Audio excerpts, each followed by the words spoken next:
दोस्तों, इजराइल की स्थापना 14 मई 1947 को हुई थी।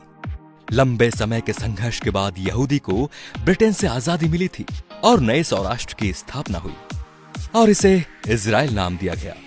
ये दुनिया का एकमात्र यहूदी देश है। इस देश की सबसे खास बात यह भी है कि पूरी दुनिया में अगर किसी यहूदी बच्चे का जन्म होता है तो उस बच्चे को इजराइल की नागरिकता मिल जाती है और वो जब चाहे तब इजराइल में रह सकता है। इजराइल की राष्ट्रभाषा हिब्रू है।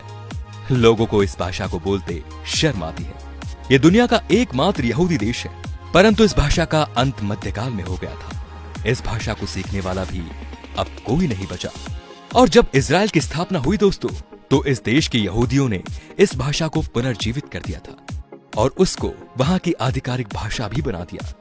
2000 के आंकड़ों के अनुसार यहाँ की जनसंख्या 92 लाख के आसपास है। देखा जाए तो ये दिल्ली और मुंबई से बहुत कम है।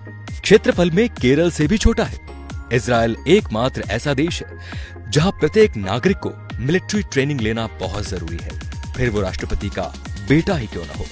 उसे कुछ समय के लिए सेना में काम करना अनिवार्य है। वो पुरुष हो या स्त्री, दोनों को जरूरी है। 15 साल से बच्चों की आर्मी ट्रेनिंग शुरू हो जाती है। हाई स्कूल की पढ़ाई पूरी करने के बाद ये ज्वाइन करनी पड़ती है। नियम के अनुसार लड़के को 3 और लड़की को 2 साल काम करना पड़ता है। इजराइल लोकतांत्रिक देश है, फिर भी वहां भारत और ब्रिटेन की तरह लिखित संविधान नहीं है। वो परंपरा और देशवासियों के हिसाब से नियम और कानून बनाते रहते हैं। इजराइल में साइकिल चलाने के लिए भी लाइसेंस बनाना पड़ता है। ये दुनिया के 9 देशों में से एक है जिनके पास परमाणु और सैटेलाइट सिस्टम है। इजराइल की वायुसेना दुनिया के 4 नंबर पर आती है और बहुत ही शक्तिशाली है। और ये दुनिया का एकमात्र ऐसा देश है कि अगर यहाँ पर कोई भी मिसाइल भेजता है तो वो मिसाइल यहाँ पहुंचने से पहले ही नष्ट हो जाती है। विज्ञान के मामले में भी ये सबसे आगे है। मोटोरोला ने अपना पहला मोबाइल फोन इजराइल में ही बनाया था। माइक्रोसॉफ्ट के लिए पहला पेटीएम जीपैड यहीं बनाया गया था। वॉइसमेल भी यहीं विकसित की गई। वैज्ञानिक अल्बर्ट आइंस्टाइन भी यहूदी थे। उनको इजराइल का राष्ट्रपति बनने का ऑफर भी दिया गया था, लेकिन उन्होंने मना कर दिया कि वो राजनीति के लिए नहीं बने। फेसबुक के संस्थापक भी यहूदी हैं। आजादी के समय ना यहाँ खेती की जाती थी और ना ही पानी का स्रोत था।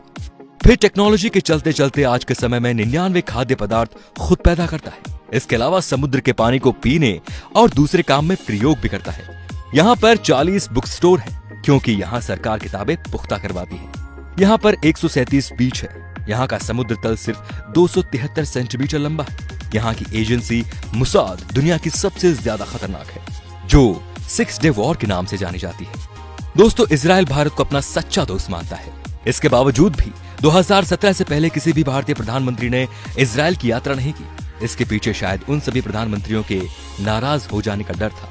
लेकिन 2017 में प्रधानमंत्री नरेंद्र मोदी इजराइल का दौरा करने वाले पहले प्रधानमंत्री बने।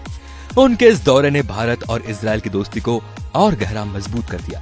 दोस्तों, 2014 से पहले जब हमारे देश में कोई आतंकवादी हमला होता था तब उसकी कड़ी निंदा की जाती थी, जबकि 1948 से ही इजराइल का एक ही मूल मंत्र रहा है कि अगर किसी देश ने हमारे देश के एक नागरिक को मारा तो हम उसके देश में घुसकर उसके 1000 नागरिक को मारेंगे।